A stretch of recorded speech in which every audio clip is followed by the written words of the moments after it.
অভিনয়ের পাশাপাশি তাসনিয়া ফারিনের মিষ্টি হাসিতে মুগ্ধ হন সবাই। এছাড়া ইতিমধ্যেই গান গেয়েও দর্শকের মনে শক্ত জায়গা তৈরি করেছেন। এমনকি অভিনয়ের পাশাপাশি নাচেও দক্ষতা রয়েছে ফারিনের। এছাড়া কেবল দেশে নয়, টলিউডে তার কাজের অভিজ্ঞতা রয়েছে। সম্প্রতি এক সংবাদ মাধ্যমকে ফারিন জানান তার নতুন বছরের পরিকল্পনার কথা। অভিনয়ের পাশাপাশি গানটাকে নিয়মিত রাখতে চান তিনি। সব অঙ্গনেই নিজের দুটি ছড়াতে চান এই অভিনেত্রী। নতুন বছর সবকিছু কাজ নিয়ে ব্যস্ততা রয়েছে তার। এরই মধ্যে রয়েছে নতুন একটি সিনেমা ও নতুন একটি গান। অভিনয় ও গান একসঙ্গে চালিয়ে যাওয়া প্রসঙ্গে ফারিন বলেন, আমি কখনোই প্ল্যান করে কিছু করি না, যেটাই ভালো লাগে সেটা নিয়ে কাজ করার চেষ্টা করি। সেই ভালো লাগা থেকেই আমার দর্শকের জন্য নতুন একটি গান আসছে, এটা নিশ্চিত।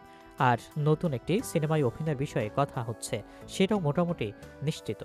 ছোট পর্দা থেকে শুরু করেন ফারিন, তবে অভিনয় গুণে সব জগতেই বিচরণ ঘটেছে এই অভিনেত্রীর। এখন নাচ আর গান নিয়েও ভাবনা আছে তার।